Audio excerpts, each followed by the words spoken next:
Fala galera, tudo bem? E aí, pessoal, tudo bom? Repensando a Educação Física hoje com a Super Michele, então professora aqui do curso de Educação Física aqui da Escola de Ciências da Saúde da Vida, vai contar um pouquinho de algumas histórias para a gente aqui, vai falar da sua formação. Então, Mi, primeiramente te agradecer por estar aqui conosco, né, falando um pouquinho da tua trajetória.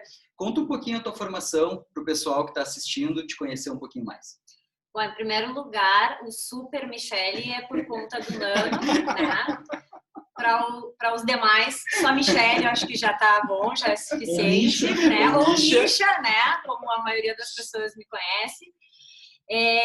Bom, a minha formação acadêmica, por assim dizer, né? Eu me formei no IPA, fiz Educação Física no IPA, no tempo ainda da licenciatura plena, né? Não tinha ainda divisão, para vocês verem que faz realmente muitos anos. Me formei em 93, então eu sou licenciada plena, que é uma formação, uma habilitação que não existe mais, né? Muito antes da divisão da licenciatura e do bacharelado. E depois eu fiquei muito tempo trabalhando só com uma parte esportiva dentro da ginástica rítmica. E em 2001 eu comecei a pensar então a possibilidade de uma entrada na academia, né? Então comecei a pensar algumas questões acadêmicas e aí eu ingressei no mestrado. E logo em seguida que eu terminei o mestrado, eu tinha deixado meu currículo aqui na PUC, o curso de Educação Física que ainda era relativamente recente, ele tinha poucos anos, né? E aí eu fui chamada, na ocasião a Sônia era a diretora do curso, né? E ela me chamou e eu comecei a trabalhar, então, em janeiro de 2005 aqui na antiga FEFID, na nossa querida, saudosa FEFID. E depois, então, fiquei algum tempo só com o mestrado. E aí, em 2014, eu resolvi, então, que era o momento de eu entrar no doutorado. E aí, fiz o meu doutorado aqui na PUC também, na educação. E é isso. E hoje, continuo aqui, né? Me considero a minha segunda casa. Passo mais tempo aqui na PUC do que em casa, realmente, né? E atualmente eu tenho feito outros trabalhos também dentro da escola de saúde, voltados daí já para a questão assim de inovação em sala de aula, né? Eu faço parte do NIP, que é um núcleo de inovação pedagógica. E com as minhas aulas, né, que a minha carga horária também é bastante alta de sala de aula, né, então acho que é mais ou menos isso. E tu fez aonde mestrado, Michi? Aqui na PUC também, nas Ciências Sociais. Ah, que legal. Então tu tem mestrado em Ciências Sociais, doutorado em Educação, mas a tua atuação profissional ela é muito dentro do esporte, assim, do né? esporte. E embora eu tenha feito, assim, nas ciências humanas, vamos dizer assim, né, a minha formação acadêmica no mestrado e doutorado, tanto a minha dissertação quanto a minha tese foram voltadas ao esporte dentro das ciências sociais. Então, quando eu fiz o mestrado, eu estudei como é que o esporte era desenvolvido em contextos sociais diferentes, né? Então, numa ONG, num clube privado, que era a Sojipa, que na época eu trabalhava, e numa estatal, né? Então, como é que organizações sociais diferentes encaravam a prática do esporte e a oferta do esporte, né? E depois, no doutorado, eu trabalhei com uma questão que veio me martelando muito ao longo de toda a minha trajetória como treinadora, que era a relação treinador-atleta e como é que isso influenciava a performance do atleta. E aí eu fiz todo um trabalho só com atletas olímpicos, né? Eu entrevistei 8 atletas olímpicos de diferentes modalidades individuais, né? Porque também eu entendi naquele momento que a relação do treinador com o atleta numa modalidade individual é bastante diferente da relação numa modalidade coletiva, né? Então eu optei em trabalhar também como eu sempre fui de uma modalidade mais individual, embora eu tenha feito conjuntos também como atleta e tenha feito conjuntos também como treinadora, né? A modalidade de ginástica rítmica ela é mais caracterizada como uma modalidade individual, então isso me motivou muito, né, a entender um pouco melhor essa relação assim que oscila entre o amor e o ódio, né, o tempo inteiro. E foi mais ou menos por aí que eu trabalhei, né, e assim a minha tese foi, de certa forma, bem comprovada, porque os discursos, assim, tanto dos treinadores quanto dos atletas, era sempre isso, era uma oscilação permanente, né, dessa coisa da aproximação e do afastamento, né, da relação. E aí eu usei um autor que falava justamente isso, assim, né, que falava das relações que, assim, que eram as relações de reciprocidade e as relações de uso, né. Então, eu te uso para uma finalidade e tu me usa para a tua finalidade, mas por outro lado a gente pode estabelecer uma relação de reciprocidade também. Então, eu fui nessa linha aí na minha tese. Mas, Mi, olha só, eu sei que a gente já está muito acadêmico, mas vamos voltar um pouquinho vamos voltar, no tempo. Né? Tu trouxe também lá em 93, se eu não me engano, que tu falou ali, né, da graduação. Não espalha. E não precisa, o pessoal não vai lembrar da data. Mas antes disso, tu foi atleta. Fui atleta. Eu entrei na ginástica rítmica com 5 anos. E entrei até num projeto experimental, porque naquela época, digo ano, né? Em 77, 78, por aí, não se falava muito em baby class hoje em dia, né? Se fala muito, inclusive as escolinhas, né, de educação infantil têm modalidades esportivas desde os 2, 3 anos, né? Mas naquela época não se falava em inserção de crianças tão pequenas em esportes, né? E a minha mãe ficou sabendo ao acaso que tinha um projeto assim meio experimental de baby class de ginástica rítmica no SET, que é a origem de muitos atletas, né? E muitas pessoas passaram pelo SET, né? E eu tenho muito orgulho até. E aí ela me colocou lá e eu fui indo bem a princípio, né? Até que provem o contrário, né? Fui evoluindo dentro da modalidade. Depois a gente vai postar um vídeo da Misha pequenininha. Temos registros? Vocês sabem, né, que a gente está falando de Priscas Eras, tinha muito pouca filmagem, né? Mesmo as fotos eram bem mais rudimentares que hoje, né? Eu tenho essa coisa assim, eu tenho pouca filmagem da minha época de ginasta, porque não se tinha essa tecnologia que a gente tem hoje, né? E então eu fui seguindo, e quando eu tinha uns 8 anos, eu entrei na natação também e fiz as duas paralelas, né? 7, 8 anos. E chegou um momento que eu fui chamada para ser da equipe das duas modalidades. E aí os meus pais me disseram, agora tu vai ter que escolher um dos dois, porque tu não pode ser atleta de duas modalidades. Né? Então, e aí eu acabei optando pela ginástica. E aí fiquei, né? E aí comecei a competir com 9 anos, 8, 9 anos, comecei a competir e fui até os 18 como atleta, que eu já estava na faculdade, né? Então obviamente que a escolha da minha profissão teve total influência, né, da minha vida de atleta. E aí eu já estava na faculdade, eu fiz todo o primeiro ano de faculdade ainda treinando. E aí quando chegou num determinado momento, naquela época ainda também se saía bem mais precocemente do que se sai hoje. Hoje se sabe que a carreira da ginasta, principalmente, né, ela pode ser estendida, mas naquela época, 18 anos já era considerado velha, né?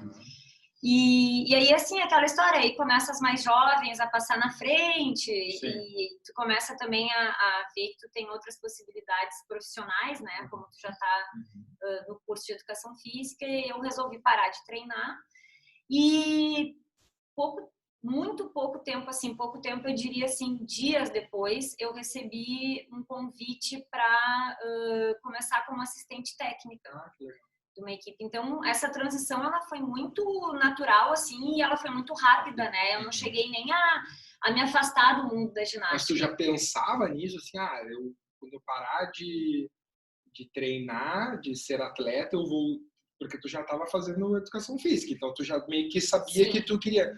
Mas quando tu decidiu parar, né? Que eu acho que para qualquer atleta de alto rendimento é um marco, né? Assim, pessoal, assim, de vida. Às vezes é um sofrimento, né? Isso. Mas aí tu já vinha trabalhando isso na tua cabeça? Ou foi uma coisa meio, tá, beleza, vou parar, e aí tu para, não dá nem muito tempo de assimilar? Eu pensava muito em trabalhar, era o meu objetivo, né, trabalhar com ginástica rítmica, mas eu acho que eu não imaginava que fosse ser tão rápido.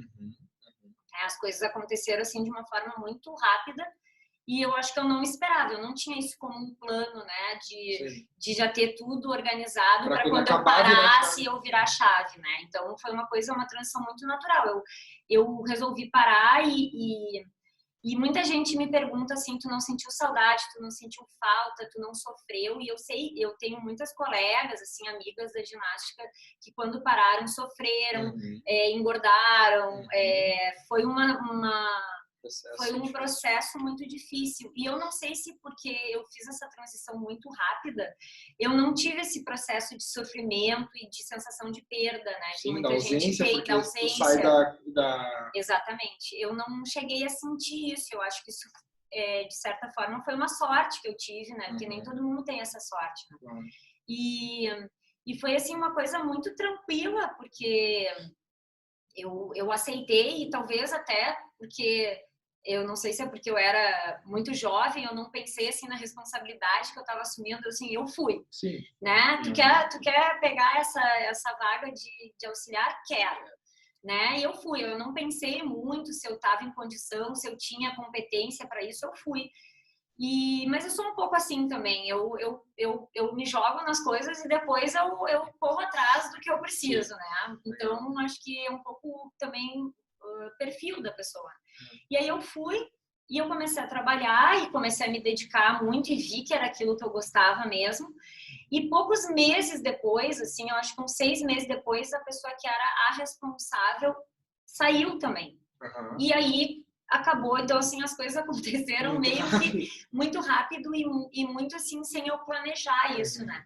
E aí, no que essa pessoa que era a técnica principal saiu, né, acabou que eu assumi aquilo ali naquele momento, né? E dali em diante eu comecei a assumir realmente, né? E comecei a trabalhar ainda com mais vontade, mais responsabilidade, óbvio, né? E em seguida começou a aparecer também alguns resultados importantes de ginasta em seleção brasileira. Eu não aconteceu assim até um fato curioso, né? Naquela época a gente não tinha nem a profissão ainda oficializada, né? A gente não tinha registro, a gente não tinha conselho, a gente não tinha isso década de 90. A gente está falando aí de 92, 93. E em 92 eu classifiquei uma ginasta para a seleção brasileira para o Pan-Americano de Ginástica e eu não pude acompanhar, eu não pude ser treinadora porque eu não era formada. Então, na verdade, teve que uma outra professora, que era a professora que dava balé para a equipe, que era formada, que acompanhou a ginasta oficialmente porque eu não pude acompanhar, porque eu não tinha ainda o diploma, isso que a gente ainda não tinha toda essa... Mas, de toda forma, ali naquele momento, a Confederação Brasileira já entendeu que eu não poderia acompanhar, porque eu não tinha a graduação completa, eu era acadêmica. Então, são coisas que também a gente vai passando. E outras situações também que, às vezes, quando a gente começa muito jovem, né, as pessoas, às vezes, têm... Eu não sei se dificuldade de investir, de acreditar, pode ser um pouco, não sei bem, mas assim, não me lembro bem o ano, acho que 95 talvez, 95 ou 96, 95 eu acho, teve uma outra situação, aí eu já era formada e eu também classifiquei ginastas e aí eles disseram, não, a Michelle é muito jovem, ela é muito inexperiente ainda, né? Para acompanhar uma delegação, né? Então, eu acho que eu me formei com 21, eu devia ter ali meus 22, 23 anos. E então, assim, depois aí eu comecei a ter aí a nossa federação, na época, a nossa federação aqui do estado era uma federação muito forte, a gente tinha um presidente que investia muito, né? E ele começou a me dizer, então, Misha, vai fazer o seguinte, tu vai começar a acompanhar para tu aprender, para daí não ter mais esse argumento de que tu é jovem. E aí eu comecei a ir, assim, né, auxiliando até que em 97 eu realmente pude, né, assumir, e aí eu fui oficialmente, né, técnica da seleção pela primeira vez. E em 95, 96 eu já tinha acompanhado, mas não como a treinadora oficial, embora eu tivesse ginastas ali, né? Então, são coisas assim que eu acho que a gente também tem que ter paciência de saber o momento, esperar. Isso é uma coisa que eu sempre disse, né, Nano? Né? É uma coisa que talvez pela minha experiência Muito. eu te falava muito isso, né? Tu sabe? É. Então, talvez sejam coisas que naquele momento, assim, a gente não entende, né? O Nano sabe do que eu tô falando. Tem um filme. Tem um filme, né, Nano? E assim, aí vem uma pessoa mais velha, né? Mais velha não, mais experiente, né? Passou por momentos que tu tá Passou passando. por momentos, né, que te diz, tem que ter paciência, a tua hora vai chegar, né? Te acalma, né? Tem que esperar as coisas acontecer. E a gente, quando é jovem, a gente tem muita pressa nas coisas, a gente tem muito imediatismo, a gente quer muitas coisas muito rápido, né? Então a gente às vezes se frustra um pouco porque as coisas não acontecem no tempo que a gente gostaria. E na verdade eu acho que as coisas acontecem no tempo que elas têm que acontecer, né? Então foi mais ou menos isso que aconteceu comigo. E depois eu segui, né? E foram experiências assim super interessantes, histórias assim super interessantes, né? De muitas viagens, muitos campeonatos, enfim, né? Muitas gerações de ginastas que, nossa, hoje em dia as mais velhas estão com quase 40 anos, porque quando eu comecei elas não tinham tanta diferença de idade assim comigo, né? Eu tinha 19 anos, 20, e elas tinham 12, então, né? Sim. Daqui a pouco tô entregando a idade aqui. Tem que fazer as contas. Depois a gente coloca uma legenda com a idade da Michelle. Mas então, assim, a primeira geração de ginastas, das minhas ginastas, assim, elas são hoje, né, pessoas de quase 40, né? E aí, assim, à medida que o tempo foi passando, óbvio que a distância de idade foi aumentando e também a maturidade foi mudando, enfim, outras coisas, experiências que começam, né, que a gente passa e que vão mudando. Mas, olha só, tu traz algumas situações ali, que nem eu ia comentar agora, né? Não tem como não lembrar de algumas coisas quando tu começou a comentar. E eu falei, o Lu sentou aqui também e eu disse para ele, né? Eu disse para ele, pô, Lu, tu é um dos caras mais responsáveis por eu estar aqui hoje, né? E tu sabe que tu é a principal responsável por eu estar hoje como professor aqui do curso, né? Então, assim, já te agradeci inúmeras vezes, mas eu queria deixar isso formalizado, porque em muitos momentos eu pensei em desistir, e tu sabe disso, né? Por N situações que aconteceram, e tu nunca me deixou desistir. Teve momentos que eu fiquei apertado e quem me deu a oportunidade foi tu, né? Então, tu sabe muito bem o trajeto, né? E ver toda a tua trajetória, é uma inspiração para nós, né? Então, o Dudu foi teu aluno, eu fui teu aluno. Hoje, como teu colega, como teu amigo, eu posso dizer isso, né? Tu é uma das pessoas mais importantes profissionalmente para mim. E é uma inspiração para mim. Isso eu queria deixar muito registrado. Porque, sinceramente, tu sabe o carinho que eu tenho por ti, tu sabe de tudo. E me diz uma coisa, trazendo a ginástica como tu traz, assim, a questão da competição e trazendo a questão da tua parte de atleta, depois tua transição para treinadora que acontece naturalmente, né, Dudu? Como tu traz. O quanto o alto rendimento, tu ter sido atleta, te auxiliou para ser a treinadora top, que nem a gente está vendo que tu foi, mas o quanto ter essa vivência de atleta foi fundamental, né? Porque, assim, provavelmente alguém está assistindo e diz, pô, eu quero trabalhar com ginástica rítmica, mas eu não tenho essa experiência. Que nem eu sempre comento, né? Meu mestrado foi com ginástica rítmica, minha pós-graduação foi com ginástica rítmica, e a minha única vivência com a ginástica rítmica foi na disciplina com a Michelle, né? Então, assim, óbvio, na área fisiológica total, né? Mas, assim, o quanto isso é importante. E, assim, eu vou te fazer uma pergunta mais difícil de responder, talvez. Hoje, uma treinadora que tem o objetivo de ser treinadora, uma acadêmica, ela não foi atleta, ela não praticou a ginástica rítmica, ela pode ser uma boa treinadora? Pode. Eu acho que pode. Na verdade, assim, eu acho que ter sido atleta facilita muito. Eu acho que abre muitas portas, tu já é daquele meio, tu já conhece muita coisa, a tua experiência como ginasta te ajuda até a ensinar e a demonstrar e a, enfim. Agora, eu acho que não é que qualquer pessoa que seja interessado, estudioso, né, e cada vez mais a ginástica assim como eu acho que todas as modalidades, né, elas têm se refinado cada vez mais e exige cada vez mais estudo em todos os sentidos. E especialmente os esportes técnico-combinatórios, né, que é como a gente tem o nome até da disciplina aqui no curso, né, eles são esportes complexos porque são modalidades em que as regras têm uma riqueza de detalhes que, para quem nunca viveu isso, parece um mundo impossível. Mas eu acho que as pessoas que querem, elas têm condição. E eu conheci muitas treinadoras, né? E continuo conhecendo elas até hoje, que não foram atletas e são excelentes treinadoras. Uma das treinadoras mais importantes do nosso país hoje, que é a Mônica Queiroz, não foi ginasta. E ela é um dos árbitros mais importantes do Brasil e uma das treinadoras mais importantes do Brasil. Então, quer dizer, mas ela é uma pessoa super estudiosa, ela é uma pessoa que correu atrás, ela fez milhares de cursos. Hoje ela ensina muita gente, ela dá muitos cursos, porque ela se capacitou muito e ela tem muito conhecimento. Mas ela fez, né, a carreira dela em cima de muito trabalho, de muito estudo, de muito, né, muito esforço. Então, vendo exemplos como o da Mônica e como de tantas outras, né, eu digo que sim, que a pessoa pode ser o que ela quiser ser, desde que ela corra atrás para isso. Tem que ter suor. Tem que ter suor, né? E é isso que eu acho que às vezes as pessoas não entendem muito, né? As pessoas, elas ou acham que os outros tiveram sorte, né? Ah, como tu tem sorte, né? Que sorte.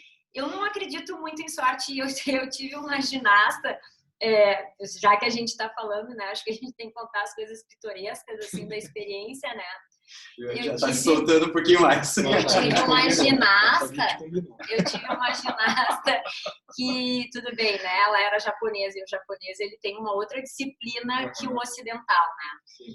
Mas era muito engraçado que quando a gente ia viajar assim para as competições, vinha todo mundo dizer assim, então tá, boa sorte para vocês, boa sorte lá, tudo de bom, boa sorte. E ela sempre dizia a mesma coisa. Não existe sorte, existe treino. Ela respondia isso para qualquer pessoa que viesse e dissesse isso para ela. E ela era uma criança, né? Claro, depois ela foi crescendo junto comigo. Ela entrou com 5 anos ali e ficou, né? E foi uma das ginastas assim que mais título ganhou de todas que eu treinei, né? Ela foi campeã brasileira, não sei quantas vezes, campeã sul-americana. E ela dizia isso, não existe sorte, existe treino. Então, isso não é só para um atleta, né? Isso é para qualquer pessoa, de qualquer área, em qualquer profissão. Tudo bem, eu acho que a sorte tem que estar do teu lado. Eu até falei ainda há pouco assim, eu acho que eu tive muita sorte nas minhas transições, né? De que eu parei de ser ginasta e logo em seguida surgiu uma oportunidade como profissional. Eu acho que assim, às vezes a pessoa tem que estar no lugar certo, na hora certa.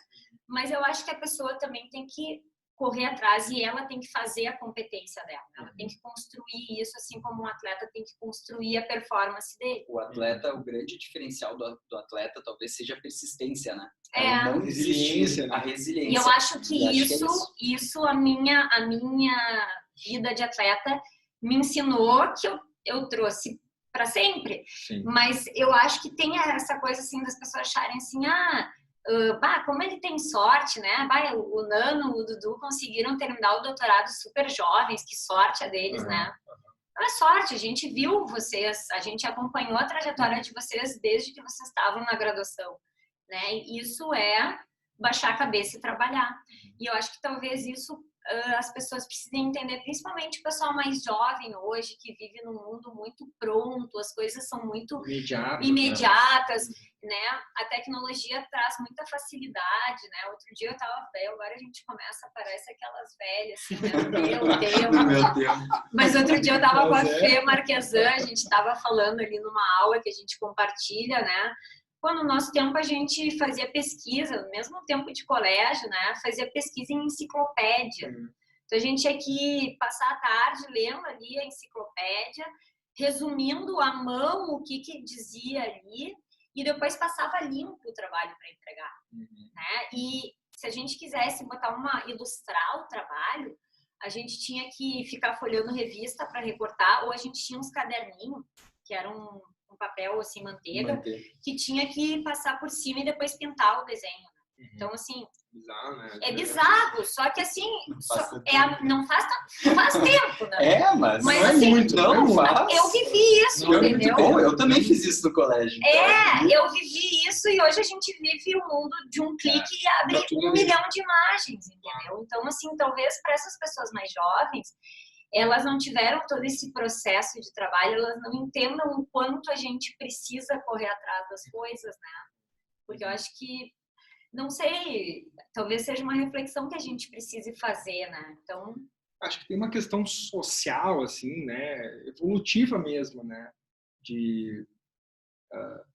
Para nós, né? Que, não sei, eu penso assim, quando a gente vê, né? Não que eu seja, né, também muito mais velho, mas dá para ver, assim, a geração que é minha, que é diferente da tua, que é diferente da galera que a gente está acompanhando hoje, assim. E eu queria te perguntar, Mi, assim, tem essa questão da geração, né? E isso, na minha cabeça, e eu fiquei pensando enquanto tu falava, isso se mistura com a tua trajetória de atleta, né? Então, assim, pra gente é muito difícil, né? E sempre foi difícil, e as pessoas às vezes não enxergam esse suor. E para uma pessoa que foi atleta, eu não fui atleta, não sei como é que é, mas eu entendo que é duro, sabe? Tu tem que ter muita persistência, tem que ter sangue, suor e lágrimas. Isso aí. E aí, como é que é isso hoje, assim, né? Para ti, né? Tu vê assim, poxa, tu passou por tanta coisa, então tu sabe a carga, né? E o peso que tu carrega e o preço que tu pagou. Como é que é para transferir isso para a galera, assim? Porque é difícil e às vezes, não sei, às vezes eu penso, acho que a gente pensa parecido. Porque a gente que comeu um pouco de água amassou, a gente sabe, mas às vezes é difícil de passar para eles porque eles não sabem como é que é isso. Eles não vivenciaram. Né? Então é um misto de ter paciência, porque é uma geração nova que não entende. E é isso que eu estou dizendo é bizarro, né? As pessoas não entendem o que é viver num mundo sem celular. Não entendem o que é viver num mundo que tu não tem um notebook, sabe? Então e aí o que eu queria te perguntar era nessa reflexão, assim, como é que é ter passado por isso e, juntamente disso, ter tido uma carreira de atleta que te exigiu que tu tivesse sempre no limite também. Então, hoje tu tem um monte de coisa e sabe, putz, isso teve um preço e foi caro. E aí, às vezes, a gente vê, assim, as pessoas que têm todas as condições, todas as oportunidades e como é que é essa... eu acho que o atleta, ele não... obviamente, né, isso não é novidade, ele não pode reunir só atributos físicos, né, específicos para a modalidade. O atleta, ele tem que ter um perfil, né, antes de mais nada, porque às vezes as questões físicas, elas são treináveis e o perfil, muitas vezes, tu não consegue forjar. Se a pessoa ela não tem aquela personalidade de saber que ela tá ali, que ela tem que persistir. Claro que é aquela história, veio o ovo ou a galinha veio primeiro, né? Será que eu sou uma pessoa hoje resiliente porque o esporte me deu essa resiliência ou porque eu já tinha esse perfil e daí eu me encaixei num perfil de atleta? É difícil a gente dizer, eu acho que é um pouco dos dois, eu acho que uma coisa vai complementando a outra. A pessoa já tem uma tendência e talvez o esporte vai ensinando outras coisas que vão acrescentando, né? Então, ser atleta é muito difícil. Quando a gente vê agora, a gente faz pouco que passou pela Olimpíada, é muito bonito a gente ver um atleta numa Olimpíada ganhando uma medalha, beijando a medalha, batendo foto para os fotógrafos.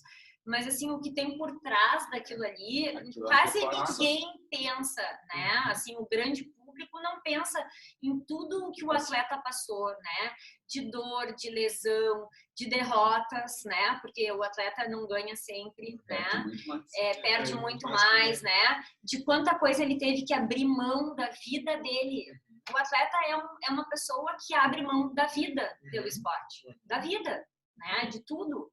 Né, de estar com os amigos, de estar com a família, de ter uma infância, uma adolescência, né, normal, em termos, né, de evento social, de tempo livre, de brincadeira, de passeio, de férias, de enfim, de tudo, né? Então é muito lindo a gente se emocionar com um atleta que está lá e está no pódio, né, e dizer assim, bah, que legal isso aí, né?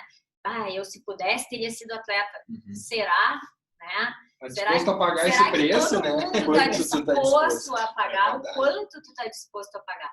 Então, eu acho que isso é uma das dificuldades hoje em dia também, porque eu converso com alguns treinadores e alguns treinadores me dizem assim, Michele, tu não, assim, hoje não é mais, daí volta de novo aquela história, saiu na hora né? certa. Dos velhos, né? Hoje não é mais como antigamente. era antigamente. Hoje em dia, hoje ninguém mais quer nada com nada. Eles não querem mais se comprometer. É difícil da gente achar uma pessoa que queira ser atleta. Eu acho que um pouco, porque é o reflexo do mundo que a gente vive hoje, do mundo imediato, do mundo das facilidades, do mundo tecnológico, do mundo das opções, né? Hoje uma criança, um adolescente, eles têm muita opção. Está exposto a muita coisa diferente. Há muito estímulo, há muita opção, e aí ele vai pensar, por que eu vou ficar aqui sofrendo se eu tenho outras possibilidades? Abre o TikTok ali. Exato, né? E aí talvez há 20 anos atrás essas opções não fossem tão, né? Era o que tu tinha, era aquilo ali, te diverte. Então, talvez também isso seja um pouco do reflexo do mundo, e é uma tendência assim que eu ouço, e não estou falando só da ginástica, converso com pessoas de outras modalidades também.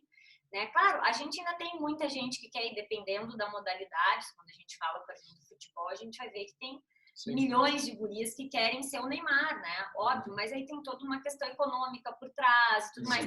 Aí, assim, quando a gente pega uma criança de uma modalidade tipo ginástica rítmica, que tu sabe que tu não vai viver disso, tu não vai te tornar profissional, tu não vai enriquecer, né? Qual é a mola que te impulsiona para estar ali? Né? E qual é a mola que impulsiona também a família, porque a gente não pode esquecer o mundo de possibilidades, né? O mundo de possibilidades. E um atleta, né, ele não se faz sozinho. Todo mundo sabe disso também. Mas assim, quando a gente fala de um atleta que começa na infância, na adolescência, nenhum atleta olímpico começa com 25 anos, né? Começa lá atrás, com 8, 10 anos, às vezes muito menos, né? Na minha modalidade, muito menos, com 5, 6. E aí, tu vai pensar assim, se a família não comprar essa ideia, tu não vai ter atleta. Porque tu precisa que a família esteja ali apoiando aquela criança e apoiando a ti como treinador nas tuas decisões, sem questionar as decisões do treinador, o que é muito difícil também. Então, a gente vive num mundo que é complicado hoje, né? Não estou dizendo que é difícil, que é impossível, mas que é difícil, né? E aí a gente volta para aquela pergunta inicial do Dudu. Quem não foi atleta pode ser treinador? Pode, mas ele também vai ter que correr atrás. E passar vai ter que entender, não, acho que entender processos que se tu não vivenciou é mais difícil, né? Porque se tu já passou por aquilo ali, tu vai... o entendimento que tu vai fazer, o processo cognitivo que tu vai colocar ali é diferente.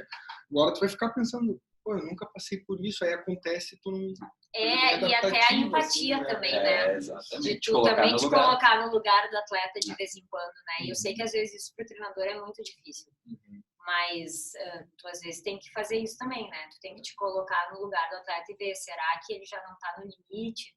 Será que eu posso forçar mais? Será que eu não posso? Né? Será que ele tá fazendo corpo mole? Claro, depois de um certo tempo, tu começa a conhecer melhor e tu já sabe as reações, né? Mas ainda assim... Tem momentos. Tem momentos. E quando tu não viveu aquilo, é mais difícil, mas não é impossível. Se tu for um bom observador, se tu tiver realmente, né, interessado em seguir naquilo, tu vai achar mecanismos também para compensar isso. Entendi. Mi, olha só, a gente está se aproximando já do final e, assim, com certeza eu quero que a Mi volte para a gente discutir outras coisas. Teria outras perguntas até, eu gostaria muito de discutir contigo, e uma coisa que a gente nunca discutiu, que é a especialização precoce. Né? E acho que é um tema bem legal. Podia, quem sabe, a gente já deixa a leva aqui para a segunda temporada.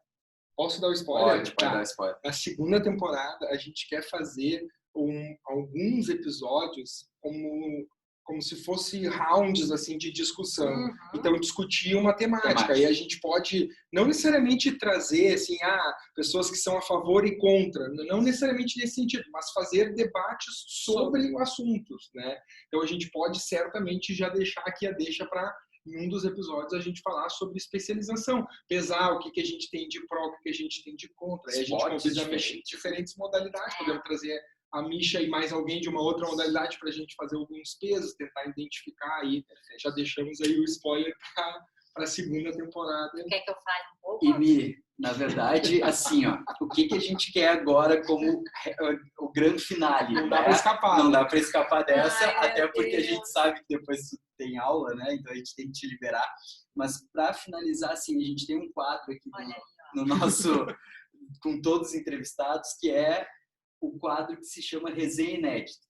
Tá? Então, eu vou falando bem devagarinho para te pensando um pouquinho, né? Mas conta alguma história que tu não contou poucas vezes. Coisa que pouca gente sabe. Pode ser da tua vida de atleta. O Rodrigo contou aqui uma história que, por exemplo, ele ficou marcado que aconteceu com ele jogando. Pode ser tua como tu era atleta ou como treinadora.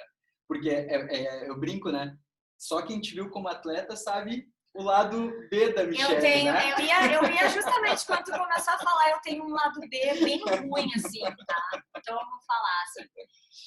Uma das coisas que voltando lá para o início da nossa conversa, né? Que eu falei da minha tese, né? Uhum. Uma das coisas que começou a me fazer pensar, e que depois se originou na minha tese de doutorado, foi que logo que eu entrei aqui, eu pedi uma observação para os alunos aqui da faculdade. Então, eles tinham que fazer uma observação de um treino ou de uma aula de ginástica rítmica e tinham que me entregar um relatório. E aí todos eles diziam, eu quero ir lá te assistir do meu treino, eu quero ver teu treino, eu quero ver como é que é e tal, eu quero ir lá.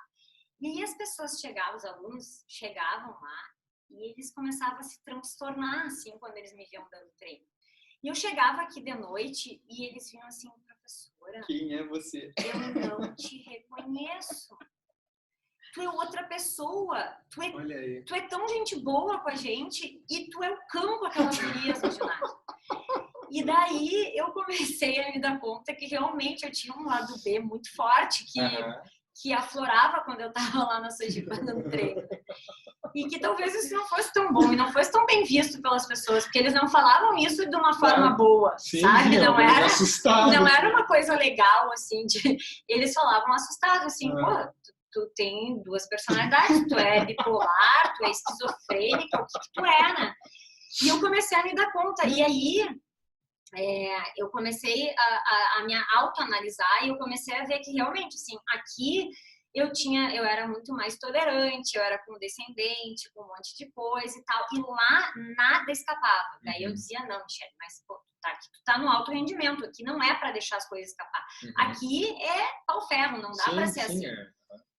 Só que eu comecei a me dar conta que isso também poderia interferir na minha relação com as atletas. E aí foi aí que a minha tese ela amadureceu 10 anos, né? Até eu botar ela realmente, né? Mas ela se originou aqui. Então, assim, eu me dei conta que eu tinha duas personalidades. Isso eu tinha que ter tratado um psiquiatra, eu não me tratei, né? Então, na verdade, o teu doutorado ele tem duas teses comprovadas. Aqui a relação atleta e treinador tem um efeito, e a outra tese que a Michelle tem duas personalidades. A Michelle tem duas personalidades. Ela tinha duas personalidades na ocasião. E assim, e não era só duas personalidades assim com as atletas, era com todo o contexto. Sabe? As pessoas tinham medo de mim lá na Sojipa. Sabe? Assim, algumas mães, às vezes, elas ficavam paradas na porta do ginásio, assim, eu posso entrar para falar contigo? Porque eu era... Olha só, eu nunca te vi dar treino, eu não consigo... As pessoas me dizem isso, eu não consigo. Eu imagino que tu já viu... As pessoas não conseguem, eu não elas consigo me dizem, imaginar isso. Eu não consigo imaginar isso. E assim, eu brigava, sabe, nas competições, assim, a ponto de uma vez eu achar que teve um rolo lá e... começaram a chamar a treinadora para receber a medalha e eu disse, eu não vou. E me sentei, eu não vou. E começaram a gritar, professora Michelle Guilhermin, por favor, dirija seu pódio para premiação. Eu não vou nessa palhaçada.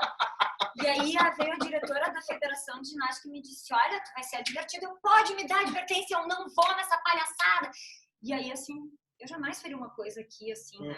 Então, assim, eu era o lado B, né? E aí eu disse, eu não preciso disso. Não quero mais isso pra mim. E daí foi que eu comecei a repensar algumas coisas. Então... Mas, Omi, só pra gente encerrar, eu vou fazer um comentário sobre isso. Talvez isso seja o que tenha te dado tanto sucesso nos dois lados. Né? Porque isso é uma discussão que eu tenho com colegas também que trabalham no alto rendimento e que trabalham na parte escolar ou que trabalham em escolinhas esportivas de formação ou que trabalham qualquer outra situação que não seja alto rendimento. E eles têm que trabalhar isso na personalidade deles, porque muitas vezes eles não têm isso. E teu sucesso ele está linkado a tu conseguir. Bom, aqui eu boto o lado A, né? Que nem a gente falou. Aqui eu boto o lado B. É muito difícil isso. Adaptabilidade, né? Saber o contexto que camaleão, né? É ser um camaleão. Mas isso não é uma crítica, bem pelo contrário. Isso é algo muito uma habilidade. Uma habilidade. E hoje, uma habilidade e uma competência que pouquíssimas pessoas têm. Então, acho que isso só reforça a profissional que tu é. Né? Então, Mi, obrigado mais uma vez. Espero que tenha sido divertido para ti. A gente deu risada, eu te falei que não ia doer. Não doeu mesmo. Então, gente, é isso aí. Super Michele, como eu disse. A Misha. Super pela conta do nada. Que legal. É isso então, pessoal. Um beijo para vocês. Até a próxima. Tchau, tchau. Tchau, gente.